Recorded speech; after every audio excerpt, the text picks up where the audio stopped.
it's just a rock until somebody picks it up, polishes it, cuts it, and sets it as a gemstone and places it in the shop window for someone to buy.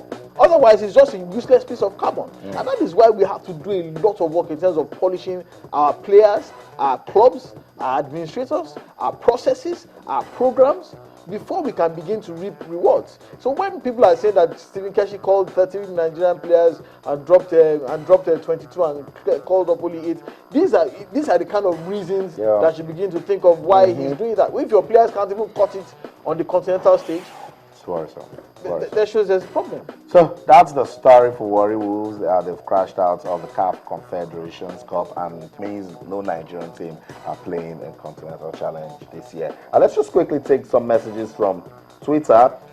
This one is from Prince Obioha. It says, Swedish people are very passionate about their female national team. We in Sweden are supporting our girls systematically. I don't understand. Is this supporting Nigeria?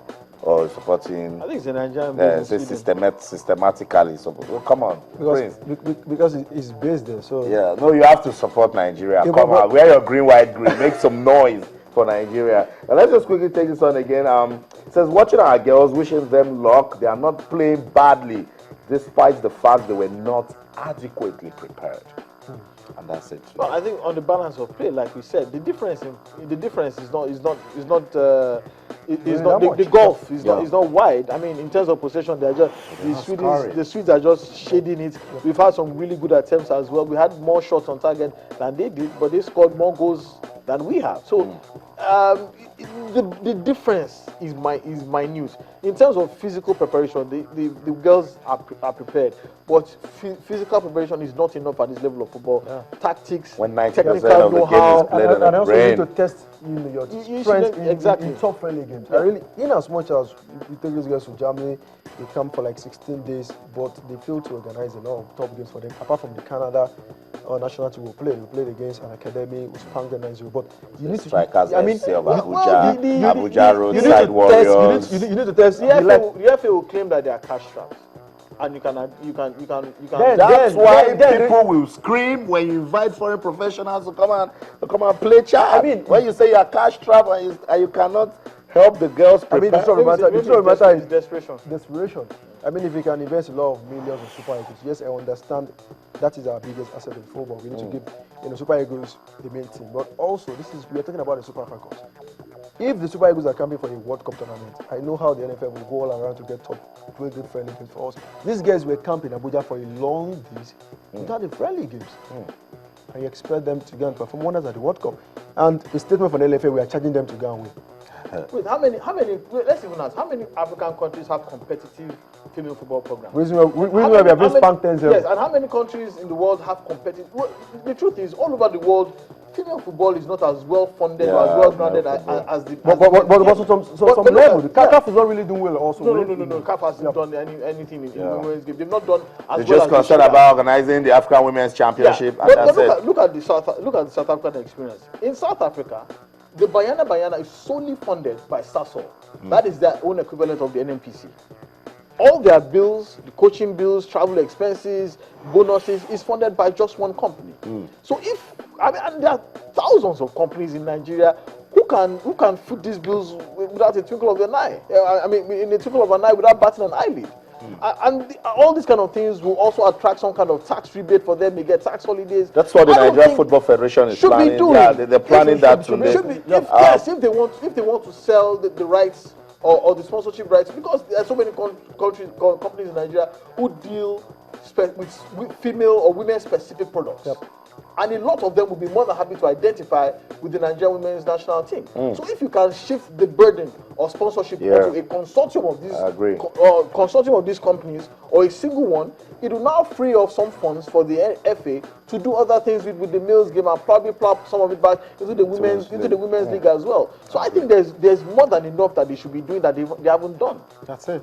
So there's call to support women's football in Nigeria and Africa. So Toby, quickly let's run through this. Our Nigerian National League Division A1 week 4 result. Supreme Court, defeated Carolina United 2-1.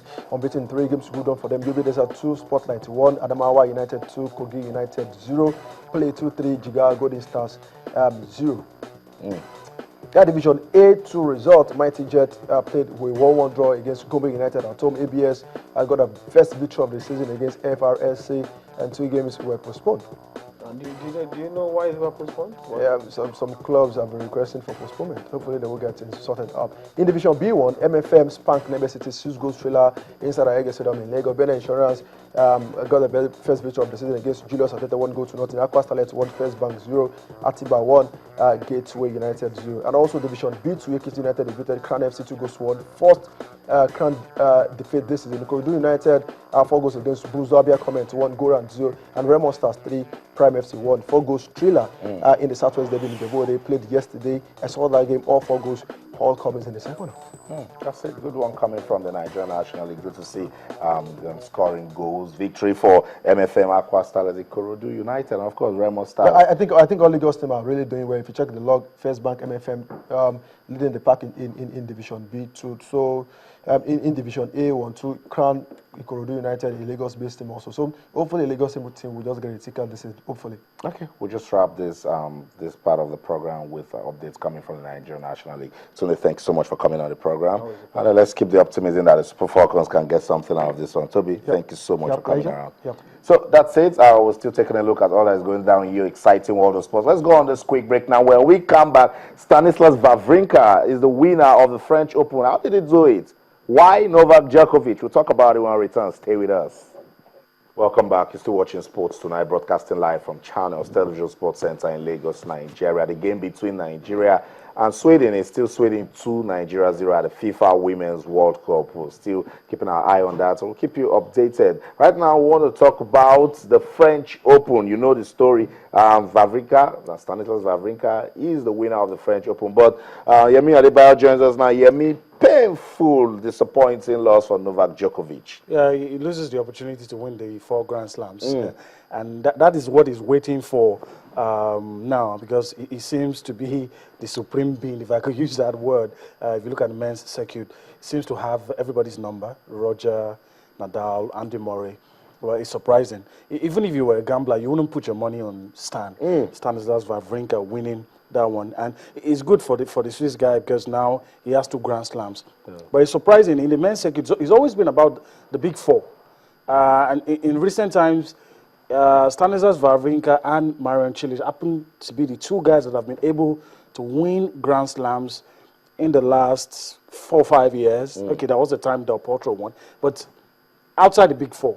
And when I talk about the big 4, I'm talking Roger Federer, Rafael Nadal, Novak Djokovic, and Andy Murray. And it's a good one for him. And I think we're going to begin to take Stanislas Wawrinka more seriously now, especially with the way he dispatched Novak in the final. It's so shocking, because you double your money if you're on a bet that Djokovic will go on to win after he won the first set. Yeah. And what a fight from Wawrinka, particularly after winning the Australian Open last year. He was always getting the quarterfinals, semis.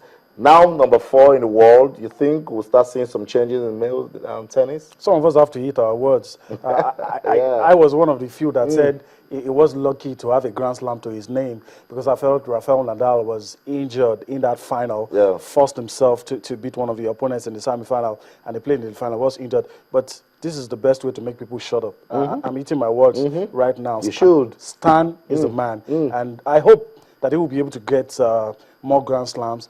And I think, like what happened 4 or 5 years ago, there's beginning to be a new world order in the men's circuit. We have some guys that are breaking in, that are that will be in the top 5 that can win Grand Slams. We have guys like Ken Nishikori, will begin to take him seriously now. Stanislas Wawrinka, Marion Cilic, and maybe Dolgopolov. I've been thinking of Grigor Dimitrov. I've been one of the guys who said a lot of things about him, but I don't see him. I'm looking at Grigor. Wawrinka started like Grigor. Yes. He was always getting there, so we need to just keep our eye close to those guys. Let's leave the men talk about the women. It's all about Serena Williams. And Yemi, she's aging, but nobody's stopping her. That's one thing about the women's circuit. We say it's unpredictable, anybody can win. But another predictable thing, we say it's unpredictable because anybody will, but once it's predictable, if Serena is fit, she's going to win. That's it. And she ranks among the best. I've seen a lot of top female tennis players, but in my time, growing up, looking at women in sports, I think Serena is just in a class of our own. Head and shoulders above any other person. 20th Grand Slam. Yeah, it's huge. It's huge. She's chasing 22, and with the way she's playing. And to think that she was heel. She was unwell. She was battling with the flu. illness. Yeah. That was one of the matches. She was thinking of saying, I'm not playing anymore. And there were close games. Some she lost the first set. She came back to win. She's a true champion. That's just the best way. I mean, thanks so much for coming around to give us updates on the French Open. And it is with that the curtain falls on this edition of Sports Tonight on Channels Television. But remember, you can keep talking to us, particularly if you want updates on the game between Nigeria and Sweden at the FIFA Women's World Cup. So that's it. On behalf of the ever-winning sports team at Channels Television Sports Center in Lagos, Nigeria, my name is Austin Okonakwa. We spoke about Serena Williams winning. Stanislas Wawrinka also winning. In sports, we play to win. So in everything you do, remember, let's keep talking sports. Bye for now.